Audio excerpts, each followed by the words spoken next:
Many people, upon meeting, come to realize they should never have met.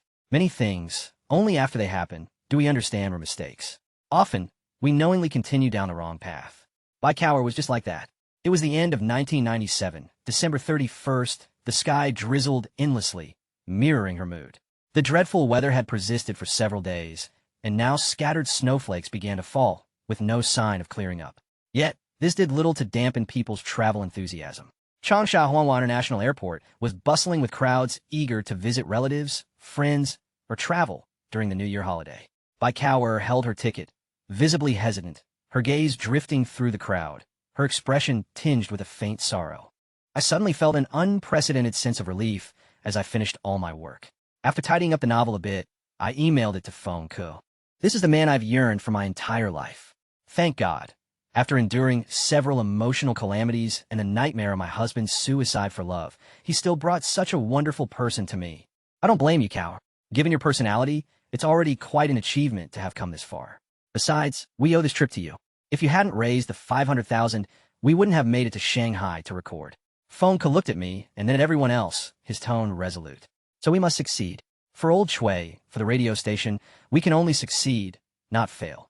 We need to show the higher-ups and those waiting to see us fail that radio can compete with television and other media. We have the capability. Just tell us, what do you actually want? Feng Ke suppressed his anger and spoke as calmly as possible. My consciousness was hazy, and I couldn't quite grasp what he was saying. All I felt was the sun-like radiance in his eyes slowly seeping into my heart.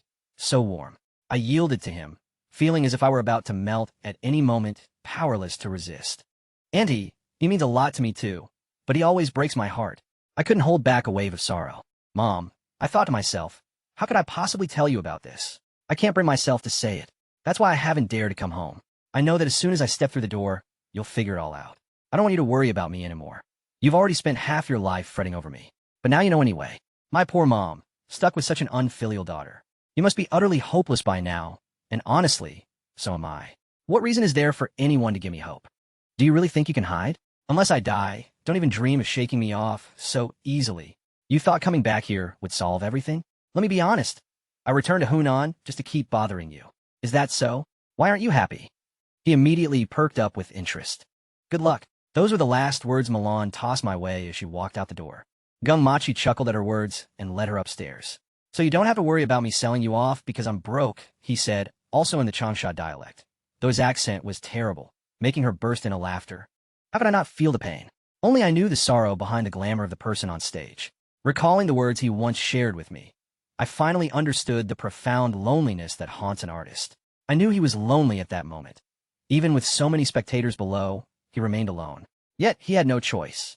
A person like him, born into such circumstances, could only walk an endless path against his will. He knew he could never reach the end because the direction and angle of that path had been misdrawn from the very start. Unaware of when it began, tears streamed down my face, for him on stage and for myself.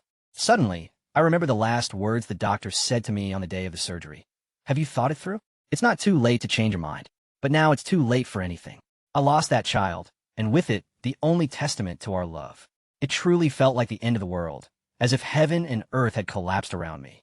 With nowhere to escape, I watched helplessly as death drew near. In agony, I closed my eyes and slid down the cold wall like a heap of mud. Yes, I haven't seen her myself, but I heard she's quite beautiful.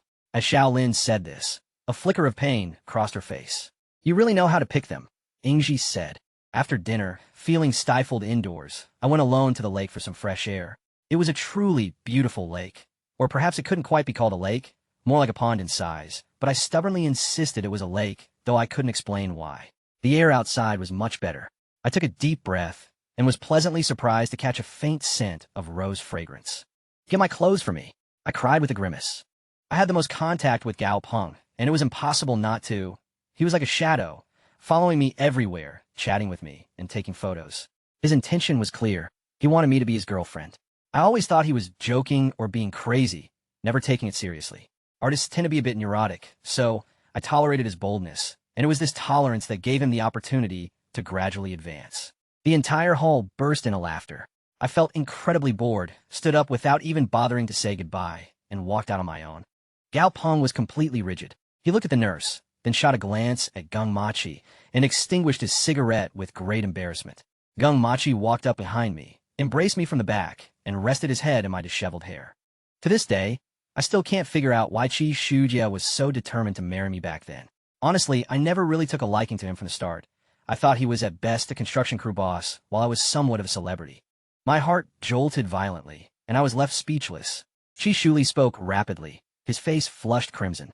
I was pinned by him, unable to move, gasping for air with my mouth wide open. I stared open-mouthed at this incredibly sharp man, and suddenly realized that I stood no chance of winning against him. He always intercepted your hidden weapons precisely when you were about to strike. Before my blade could even fly out, he had already unceremoniously blocked it. If you're going to finish me off, just do it cleanly. Don't drag it out like this, I said dejectedly. In the following days, apart from work, I spent all my time with Gao Peng, coming and going together like an intimate couple. Yet only we knew we weren't. We had never relied on each other as much as we did now. Eating together, walking together, talking together, desperately seeking from each other the modest comfort we needed. We appeared inseparable, but deliberately kept our distance. Asshole, what's it to you? I was already bad to begin with. He didn't corrupt me. The next day, it took me over 2 hours by car to reach Sunset Villa. I was truly exasperated by this man. He always forced others to bend to his will, running away from the wedding, leaving everyone anxious about his well-being, while he hid away as if it were only natural for others to worry about him. But what could I do? If I didn't go, what if it was our last chance to meet? Sunset Villa seemed to have aged even more. The moss on the walls had spread all the way to the roof. The house was truly ancient, much like my love, which felt just as old and unlikely to ever revive.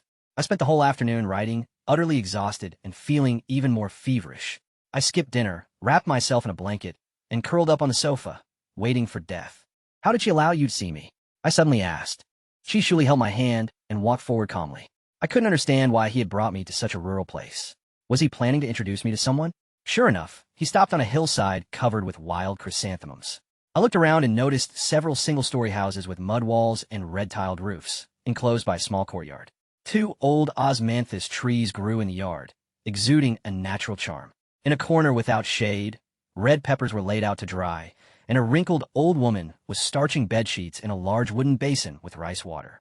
Yes, I was discovered several times. How can we lessen her crime? First, restitution must be made. Understood. My head spun even more, and I fell into an involuntary daze. Something subtle as an electric current shot through my limbs and brain, paralyzing me instantly. Oh my God, if that face came any closer, I would faint. His brows, his eyes, his lips, all conveyed a message to me, both elusive and unmistakable. My life would be rewritten because of this man. Sis, what's this? My sister found a fruit knife in my suitcase and screamed. Why do you have this? I chuckled. Ah-Ching and Wenhua joined in the laughter. As if enchanted by magic, Qi Shuli was instantly rooted to the spot. He fell silent, his entire expression shifting. The excitement he had shown upon seeing me on the stairs vanished completely, like a surging, turbulent river suddenly seeping into sandy ground, soundless and still. Yes, I'm afraid you won't be able to finish. I want to. I glared at the waiter. Afraid I won't pay? Without another word, the waiter quickly took the order slip and headed into the kitchen. What a fine piano, truly fine. He nodded repeatedly. As expected of a connoisseur, I don't need to explain much. You know quality when you see it, the shop owner said proudly. Let me try it again, he said, sitting down at the piano bench. After tuning it slightly, he began to play Chopin's Farewell Waltz. Gung Machi, stirred by my gaze, held me even tighter. Instead of heading to the bedroom, he carried me straight to the newly bought grand piano in the corner of the living room and gently set me down on it. Watching her expression, I suddenly felt uneasy for some reason. The excitement and thrill she displayed this time were more intense than any previous occasion when she saw something she liked. Character determines fate, and I feared that her personality might lead her into unfortunate circumstances in the future. Unfortunately, I don't possess the gift of foresight. Otherwise, I would never have rashly introduced Qi Shuli to her. In the end, we both paid a price for it. Ooh, you, Fonka chuckled. You were laughing so joyfully just now. It made my heart blossom. In those few seconds, I decided to entrust you with the honorable mission of securing sponsorship.